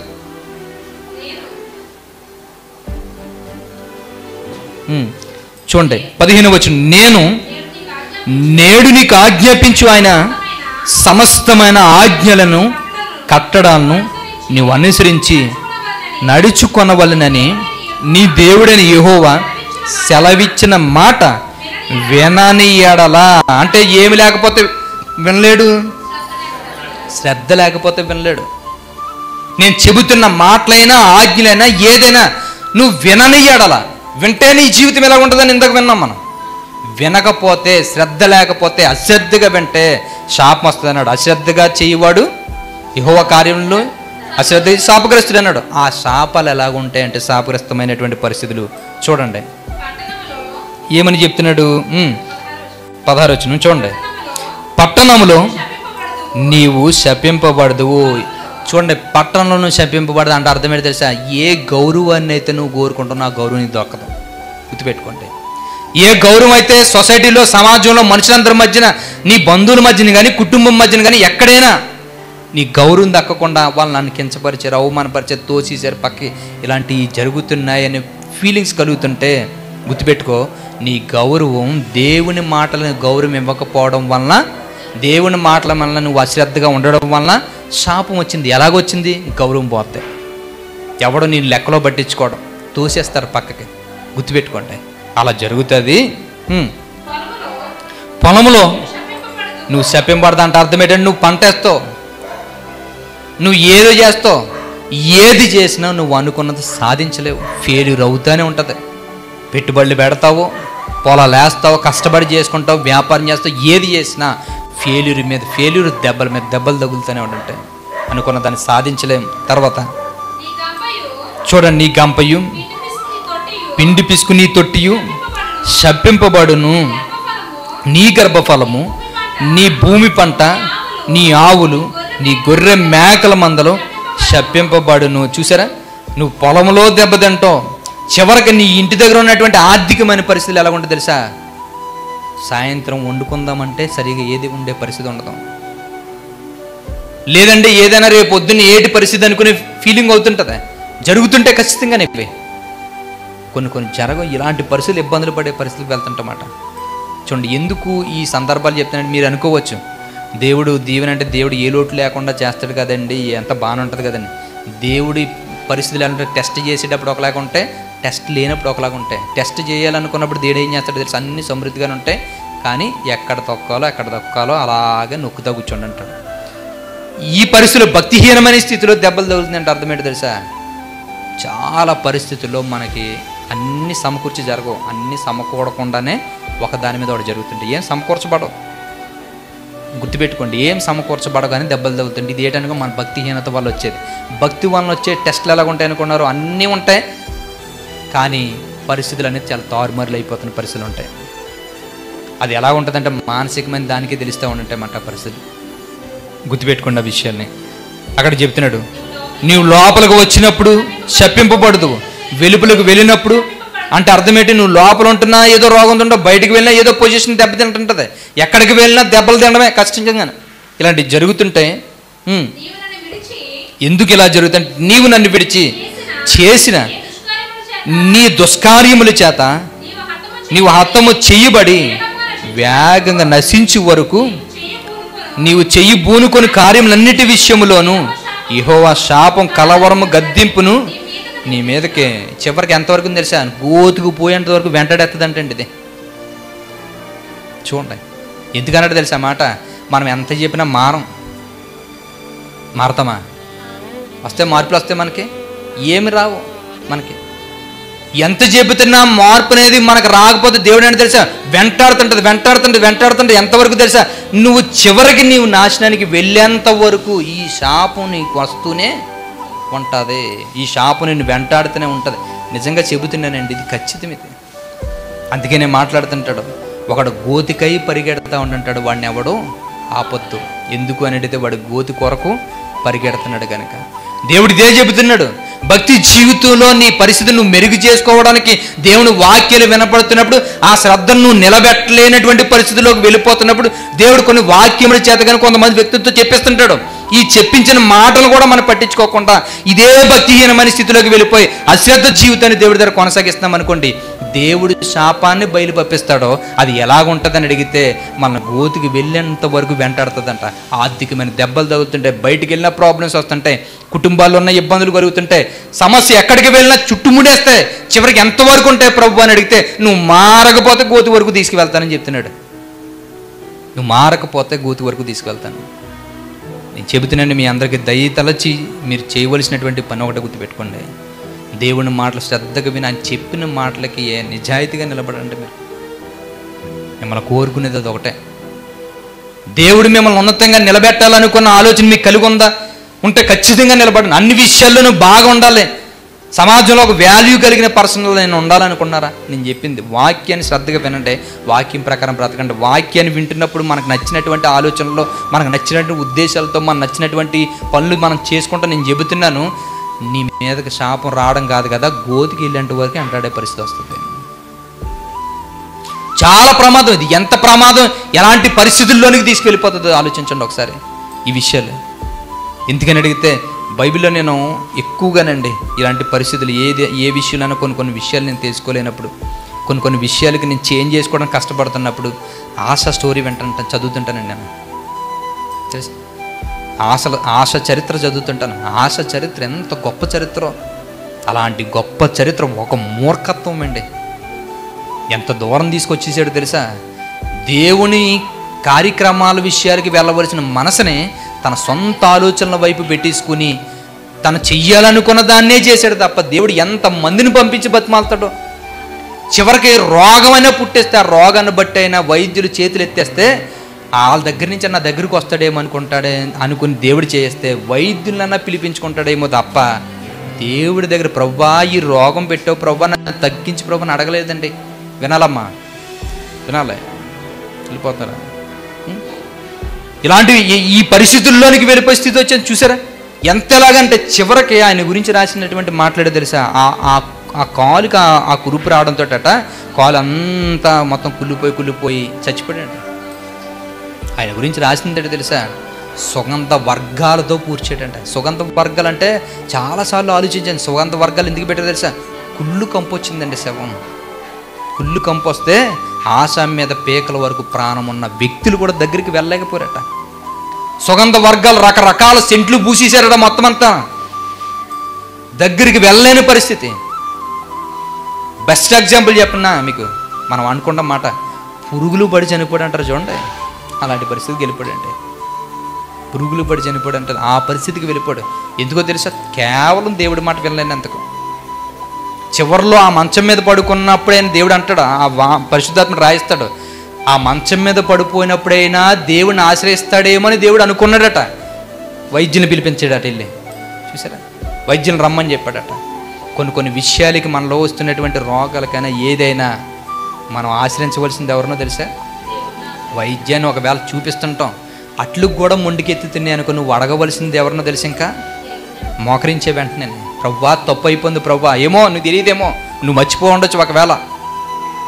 ఎందుకు అని అడిగితే దేవుని ఆలోచన అన్నది ఎప్పుడో లాస్ట్ పోని సంవత్సరం చేసి ఉంటాం, నీకు తెలియకపోవచ్చు. దాని సంబంధించిన పర్యవసానం ఏ టైం దొరుకుతుందా అనుకుని దేవుడు చూసి ఈ సంవత్సరంలో పెడతాడు. ఎప్పుడో పోని సంవత్సరం నువ్వు మర్చిపోతావు దాన్ని. ఇప్పుడున్న భక్తి జీవితమే నీ మైండ్లో ఉంటుంది, కానీ దాన్ని తీసుకొస్తాడు దేవుడు, దాన్ని తీసుకొస్తాడు. సేమ్ దావీదుకి అదే జరిగిందండి. తెలుసా? దావీదుకి అదే జరిగింది. ఏం జరిగిందో తెలుసా? ఎప్పుడో ఊరియాని చంపించినటువంటి పరిస్థితి, మంచం మీదకి వృద్ధాప్యంలో ఉన్న తర్వాత తన ఏ రహస్యమైనటువంటి పనులతోటి ఆ ఊరియాని చంపించి అంత నాటకాలు ఆడించాలనుకున్నాడో, కొడుకులు అదే నాటకం ఆడేశారండి. జాగ్రత్తగా ఆడేసి తండ్రికి తెలియకుండా పట్టాభిషేకం జరిగిపోతున్న ఈ పరిస్థితులు బట్టి ముసలి వయసులో వచ్చి నీవు ఇచ్చుకున్న మాట పోగొట్టుకుంటావా? బెత్షెబా నిలదీసి అడిగింది దావీదుని. కొడుకుల్ని ఏమీ చేయలేని పరిస్థితుల్లో, మంచం మీద పడుకుని లేవలేని పరిస్థితులు ఏడ్చాడండి దావీదు. తెలుసా? ఎందుకు జరిగింది? దేవుడు చెప్పాడు, నువ్వు చచ్చేంతవరకు యుద్ధం నిన్ను వెంటాడుతుంది. నువ్వు చేసినటువంటి పొరపాటు పనికి యుద్ధం నిన్ను చచ్చేంతవరకు వెళ్తే నీకు కూడా వస్తుందని చెప్పాడు. అది ఎప్పుడు గుర్తుపెట్టుకున్నాడో, ఎప్పుడు కొట్టాలో అప్పుడు కొట్టాడు. అది ఎప్పుడైంది అనుకున్నా? వృద్ధాప్యంలోకి వెళ్ళేంతవరకు చూశాడు, అప్పుడు కొట్టాడు. సేమ్ మన పరిస్థితిలో కూడా అంతే. ఎప్పుడో చూసింది గుర్తుండకపోవచ్చు మనకి. ఈ పరిస్థితులు ఉంటుంది. మనమేమనుకున్నా భక్తి జీవితంగా ఉంటున్నాం కదా, ఏ 2 నెలలు 3 నెలలు లెక్కేసుకుంటాం. అప్పుడు బట్టి అబ్బాయి చచ్చి మానడం లేదండి, భక్తిగా బ్రతికేస్తాను. మరి ముందు చేసిన మిస్టేక్ వస్తుంది అది ఖచ్చితంగాను. అప్పుడు నువ్వు చేయవలసింది ఏంటి తెలుసా?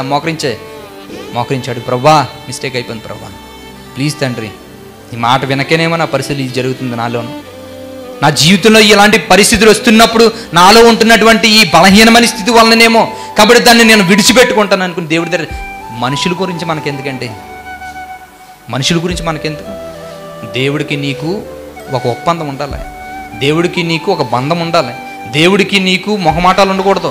ఏదైనా మనుషుల దగ్గర అవమానపడ్డా పర్లేదు, నీ మనుషుల దగ్గర ఏమైపోయినా పర్లేదు, దేవుడి దగ్గర మోకరించి సిగ్గు లేకుండా అడిగేయడమేనండి. ఎవరు అనుకుంటారో అనవసరం, మనకి ఎవరు ఏది అనుకుంటారో అని అనవసరం. దేవుడి దగ్గర మాత్రం మొహమాటం లేకుండా చేసే స్థితి ఒకవేళ ఉంటే ఖచ్చితంగా దేవుడి దగ్గర మనం నిలబడగలం. నేను అదే చెప్తున్నాను. ఏ విషయాలైనా ప్రాబ్లమ్స్ వచ్చినాయి అనుకోండి, ప్రాబ్లం చక్కబడడం లేదనుకోండి, మనకు ఉన్నటువంటి ఏ పరిస్థితుల్లోంచి బయటపడలేకపోతున్నాం అనుకోండి, మీరు చేయవలసినటువంటి సూత్రం ఒకే ఒకటే. ఏం చేస్తారో తెలుసా? మోకరించి అడగండి దేవుడిని. తప్పు అయిపోయింది ప్రభువా, ఏదో చేసే ఉంటాను మీకు వ్యతిరేకంగా, నేను దానివల్లనేమో నా జీవితంలో ఇది జరుగుతున్నాయి, క్షమించండి ప్రభువా, నా జీవితాన్ని చక్కబెట్టండి ప్రభువా అనుకుని శ్రద్ధ కలిగి ప్రార్థన చేయను.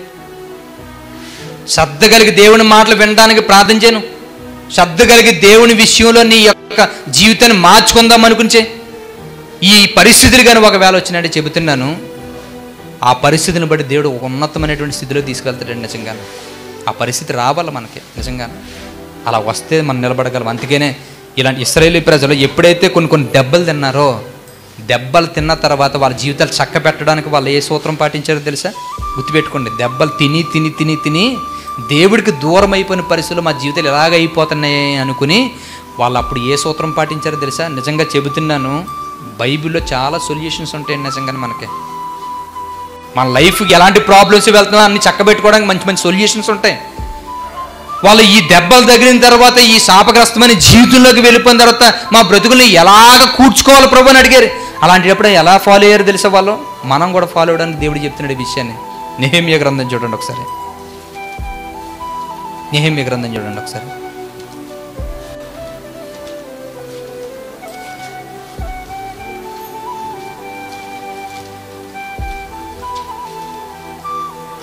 నెహెమ్యా గ్రంథం 8వ అధ్యాయము.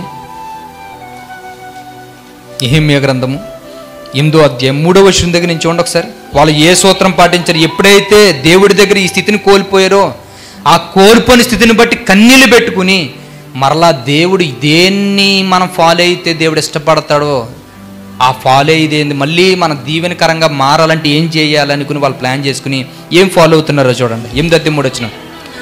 నీటి గుమ్మం. నెహెమ్యా గ్రంథము 407 పేజీ నెంబర్ చూడండి. 8వ అధ్యాయము 3వ వచనం దగ్గర నుంచి జాగ్రత్తగా చూడండి ఒకసారి.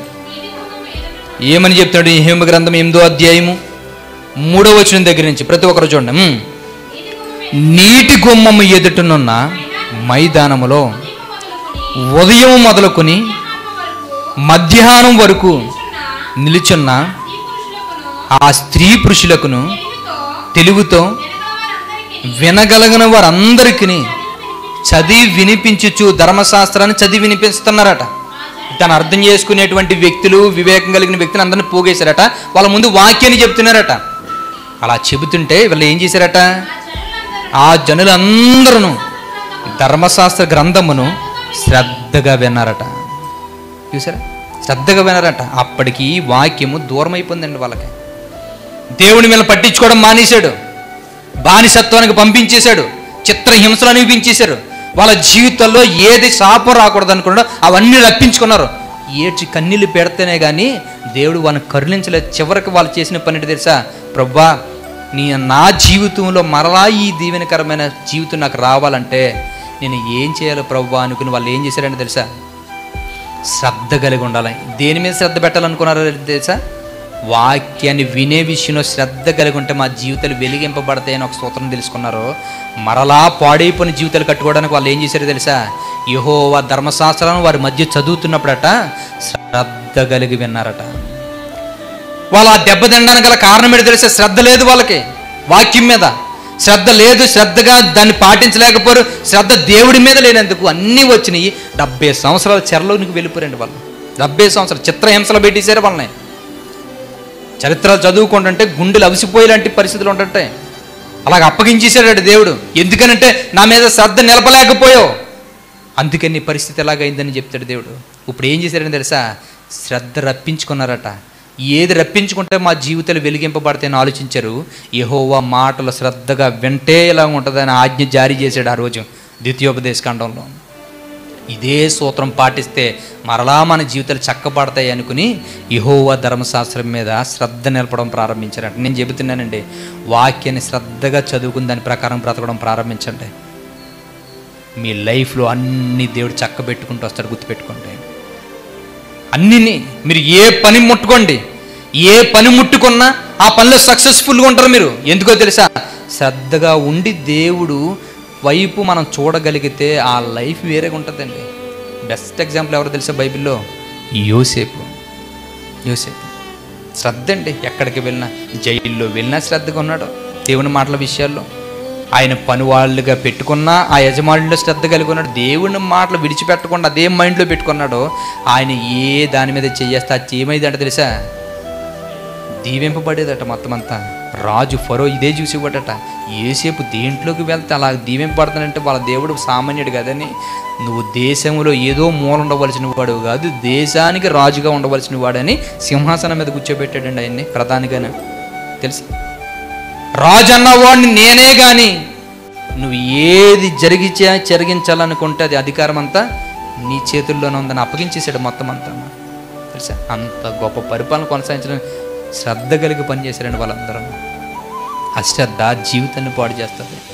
ఏదైనా ఇప్పుడే గుర్తుపెట్టుకోండి, చదువుతున్నారా శ్రద్ధ కలిగి చదవండి, ఖచ్చితంగా సక్సెస్ అవుతారు.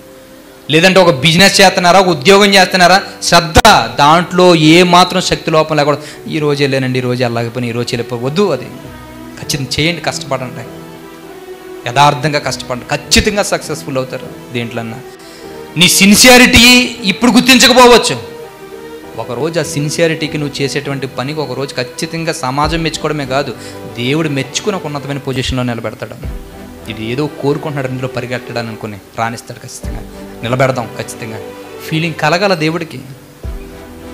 ఏది పట్టుకున్నాడు ఇంతేరా, ఏం చేసినా ఇంతేరాడు, ఇలా వస్తాడు, ఇలా గెలుస్తాడు, ఇలా పోతాడు. చూసారా, ఇలాంటి పరిస్థితి ఉండకూడదు. ఏ పని చేసినా, అది చదువుతున్నావా కష్టపడు ఖచ్చితంగా, లేదంటే ఒక ఉద్యోగానికి ప్రయత్నిస్తున్నావా శక్తి లోపం లేకుండా ప్రపంచం సంబంధాలు తెంపించుకో, ఇంకా బుక్కు దగ్గర కూర్చుని పోవడమే, దేవుని కొరకు ఉపయోగపడతాను ప్రభువా నేను ఎలా చేస్తాను అనుకుని నిలబడిపోవడమే. దేవుడికి నువ్వు చదువుతున్న ఉద్యోగ సంబంధమైన వాటికి, లేదంటే దేవుడికి, లేదంటే నువ్వు చేస్తున్న వ్యాపారానికి, దేవుడికి నువ్వు చేస్తున్న ఉద్యోగానికి, దేవుడికి నువ్వు చేస్తున్న సేవకే తప్ప కనెక్షన్ దేనికి ఉండకూడదు. అలా ఉండకుండా నువ్వు ప్రయత్నించు, నువ్వు అనుకున్న దాన్ని ఖచ్చితంగా దేవుడు సక్సెస్ఫుల్ చేస్తాడు, అనుకున్న దాన్ని సాధించేలా చేస్తాడు. మనం ఫెయిల్యూర్ అవడానికి గల కారణం ఏంటి తెలుసు? శ్రద్ధే నిలపలేకపోతున్నాం. అశ్రద్ధ జీవితాన్ని నాశనం చేస్తుంది. కాబట్టి ఆ విషయాన్ని గుర్తుపెట్టుకుని మన జీవితాలన్నిటిని దేవుని ఎదుట మనం అందరం విజయవంతులుగా మనమందరం నిలబడి భౌతికమైన పరిస్థితుల్లోనూ ఈ ఆధ్యాత్మిక జీవితంలో ఉన్నతంగా ఎదిగి రేపొద్దున చనిపోయిన తర్వాత కూడా పరలోకాన్ని సంపాదించాలి అని అనుకుంటే, చివరికి ఒక మాట చెప్పి ముగిస్తున్నాను చూడండి. తీతుకు రాసినటువంటి పత్రిక చూడండి. తీతు గారికి రాసిన పత్రిక అపోస్తలుడైన పౌలు తీతుకు రాసినటువంటి పత్రికలో ఏమని చెప్తున్నాడు జాగ్రత్తగా చూడండి ఒకసారి. 8వ 3వ అధ్యాయము అపోస్తలుడైన పౌలు చివరగా అపోస్తలుడైన పౌలు తీతుకు రాసినటువంటి పత్రిక 3వ అధ్యాయము 8వ వచనం దగ్గర నుంచి జాగ్రత్తగా చూడండి ఒకసారి. చూడండి, తీతుకు రాసినటువంటి పత్రిక 3వ అధ్యాయము 8వ వచనం ఏమని చెబుతున్నాడు అక్కడ? తీతుకు రాసినటువంటి పత్రిక 3వ అధ్యాయము 8వ వచనం దగ్గర నుంచి చూడండి.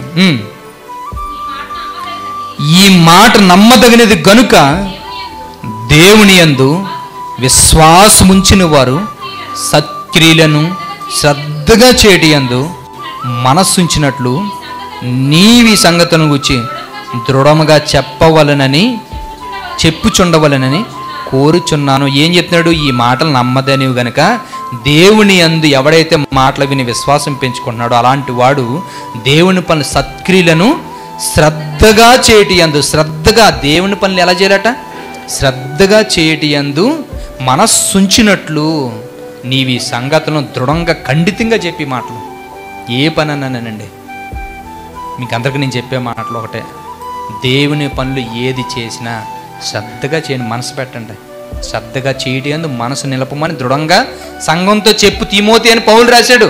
ఒక సేవకుడు విశ్వాసుని ఎలా బలపరచాలంటే విశ్వాస జీవితంలో చనిపోతే మరొక బ్రతుకులోకి వెళ్ళిపోతాం అనుకున్న ఆలోచన నీకు వాక్యం చెబుతూ ఉంటుంటే ఆ బ్రతుకుని సంపాదించుకోవడానికి ఈ భూమి మీద నేను ఏం చేయాలని ప్రశ్న వేసుకుంటే దేవుని వాక్య సంబంధమైన సత్క్రియలను శ్రద్ధగా చేయటకు మనసుంచు. ఇది ఆజ్ఞ అనుకోండి, ఏదన్నా అనుకోండి, శ్రద్ధగా చేయండి. ఎందుకో తెలుసా, దేవుడు ఎందుకు ఈ విషయాలు చేయమన్నాడంటే ఒక విషయాన్ని చెబుతున్నాను చూడండి. 14 వచ్చిన దగ్గర నుంచి చూడండి. మనవారును ఎందుకు చేయమన్నాడట? నిష్ఫలులు కాకుండా నిమిత్తము. అంటే భక్తి జీవితాన్ని గడిపేస్తూ ఉంటే ఫలాలు రావు మనకి. గుర్తుపెట్టుకోండి. చర్చకు వచ్చి వాక్యం వినేసి ప్రార్థన చేసుకుని వెళ్ళిపోతే మనకు ఫలాలు ఏమీ రావు, అస్సలు రావు. ఎప్పుడు వస్తాయి? దేవుణ్ణి యందు మనం సత్క్రియలు శ్రద్ధగా చేయడం, ఏదో ఒక పని చేస్తుంటే అప్పుడు ప్రారంభమవుతాయండి మనకి రిజల్ట్. నిష్ఫలులు కాకుండా నిమిత్తము అంటే ఏదో ఒక ఫలాలు కలిగి ఉండాలి. రేపు పొద్దున్న ఏం చేసావురా అని అడిగితే 10 మంది నేను రక్షించాను ప్రభు అని నా ఫలాలు చూపించాలి. నువ్వు నీ గురించి పలానా మీటింగ్లో ఈగో నా రెక్కల కష్టం పెట్టినని చూపించాలి.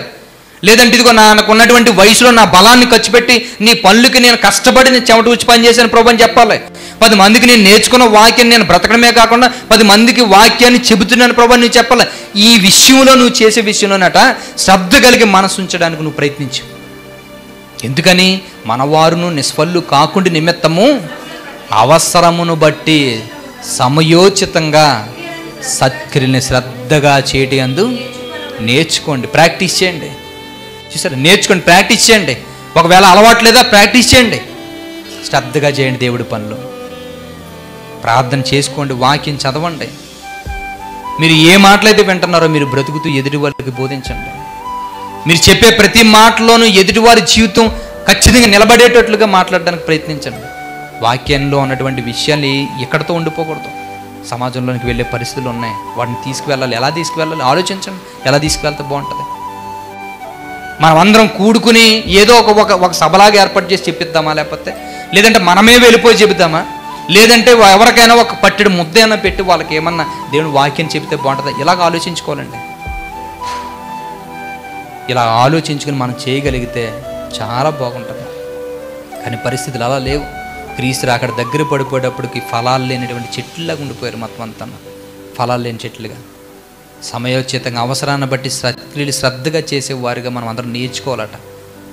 కాబట్టి మీ అందరికీ నేను చెప్పేదోటే, ఈ లోకంలో బ్రతుకుతున్నంత వరకు ఆధ్యాత్మిక జీవితంలో బాగుండి భౌతికమైన స్థితిలోనే స్థిరంగా ఉండి చనిపోయిన తర్వాత కూడా నిత్య జీవం రావాలని మీరు కోరుకుంటే గుర్తుపెట్టుకుంటున్నాను, బయట ఉన్న పని అయినా అది దేవుని నీతి సంబంధమైన పని అయినా నీతికి యథార్థంగా చేసే పని అయితే ఖచ్చితంగా కష్టపడండి. సక్సెస్ఫుల్ రేట్ పెరుగుతుంది. ఖచ్చితంగా ఆధ్యాత్మిక జీవితం అనుకున్న దానిని సాధించగలరు. నిత్య జీవాన్ని కూడా మీరు సాధించగలరు. ఎప్పుడు బయట ఉన్నటువంటి పరిస్థితులు బ్యాలెన్స్డ్ అవ్వాలి అంటే రెండట్లో కూడా సక్సెస్ అవుతుండాలి. భౌతికంగా సక్సెస్ అవ్వాలి, ఆధ్యాత్మికంగా సక్సెస్ అవ్వాలి. దేవుడికి నచ్చేదే కదా చూసుకోండి. భౌతికమైనవి నచ్చందా తీసేయడమే. ఎందుకో తెలుసా, మనం కానీ ఒకవేళ ఉంటుంది బాగానే ఉంటుంది కదా అనుకున్న పరిస్థితిలో కానీ ఒకవేళ పరుగులు పెట్టుకుని సంపాదన కోసం అనుకుని మనకు దేవుడు అనుకున్న దానికి వ్యతిరేకంగా వెళ్తున్నాం అనుకోండి, మామూలు దెబ్బలు తగలవు, దారుణమైన. ఎందుకంటే చూశాను నేను చాలా విషయాలు. మా కజిన్లోనే వుడ్ వ్యాపారం చేస్తుంది ఒక ఆవిడ, సంపాదించింది డబ్బులు. ఎంతవరకు అంటే ముక్కు పిండి మరీ సంపాదించింది డబ్బులు అన్నీ. ఈరోజు సంపాదించి అందరికి అన్ని ఇల్లు కట్టింది, అన్నీ చేసింది, మొత్తం అంతా అయిపోయిన పరిస్థితి. అన్నం పెట్టి దిక్కు లేదు తెలుసా, పట్టిన ముద్ద పెట్టేవాడు లేడు. ఎలాగుంటుంది తెలుసా పరిస్థితి అంతాను. మొన్నటి వరకు అయితే ఇంక ఇలాంటి మనిషి చచ్చిపోతే బెటర్ ఏమో అనిపించింది ఆ మనిషి బాధ చూసి. ఈ మధ్యతో కొద్దిగా దేవుడు ఓపిక ఇచ్చాడు, మరి మారడానికో మరి దేనికో అలా తిరుగుతుంది. ఎందుకంటే ఇవన్నీ ఒకరోజు దెబ్బ కొడేస్తే ఖచ్చితంగాను. ఇదంతా ఇసుక మీద కట్టుకున్న బిల్డింగ్ లాంటిది. ఒకరోజు ఏదో ఒక వరద ఏదో ఒకటి వస్తే ఖచ్చితంగా కొట్టుకుపోతుంది. బండ మీద కట్టుకోవాలి మన ఇల్లు. అది ఇప్పుడు మళ్ళీ మురిపించవచ్చు, మళ్ళీ మెప్పించవచ్చు, బాగుంటుంది అంత హ్యాపీగా. ఒకరోజు మాత్రం కోలుకోలేని దెబ్బలు తినే పరిస్థితి వస్తుంది. వద్దంతగానే చూడండి, చెక్ చేసుకోండి. మనం ఏది చేసినా అది దేవుని సంకల్పం ప్రకారంగా ఉందా, దాంట్లో కష్టపడండి. లోపం లేకుండా, శక్తి లోపం లేకుండా సక్సెస్ అవుతారు. ఆధ్యాత్మిక జీవితంలో సక్సెస్ అవుతారు. నిత్య జీవం కూడా వస్తుంది. దేవుడికి ఇష్టం లేదా లాభం వచ్చినా వద్దది. ఎందుకంటే 1కి 10 వంతులు తీసుకెళ్ళిపోతుంది, ఎప్పటికైనా దెబ్బది. అలాంటి జోలికి వెళ్ళకూడదు. కాబట్టి మనకు ఉండవలసింది ఏంటో తెలుసా? ఏముండాలి మనకి? శ్రద్ధ ఉండాలి. దేని మీద శ్రద్ధ ఉండాలి? దేవుని వాక్యాన్ని వినటం విషయంలో శ్రద్ధ ఉండాలి. ఎవడైతే విని శ్రద్ధ కలిగి దాని ప్రకారం బ్రతకడం ప్రారంభిస్తాడో వాళ్ళ లైఫ్ ఎక్సలెంట్ కింద ఉంటుంది. లేదా అశ్రద్ధగా జరిగేవాడు శాపగ్రస్తుడు. ఎలాగుంటుంది? గోతుకు పోయేంత వరకు పరిగెట్టిస్తూనే ఉంటుంది. వద్దు మనకు అలాంటి లైఫ్. దేవుని పనులు ఉన్నాయి, దేవుని పనులు శ్రద్ధగా చేసుకుందాం. భౌతికంగా దీవిస్తాడు, ఆధ్యాత్మికంగా దీవిస్తాడు. అలాంటి దీవెని మీరు అందరూ పొందుకోవాలని కోరుకుంటూ నా మాటలు ముగిస్తున్నాను. ప్రార్థన చేసుకుందాం. పరిశుద్ధుడ పరలోకమందున్న మా కన్న తండ్రి, మీ ఘనమైన నామానికి కృతజ్ఞతాస్తుతులు చెల్లించుకున్నాను దేవా. మీ విలువైన అమూల్యమైన భాగ్యాన్ని మాకు అనుగ్రహించి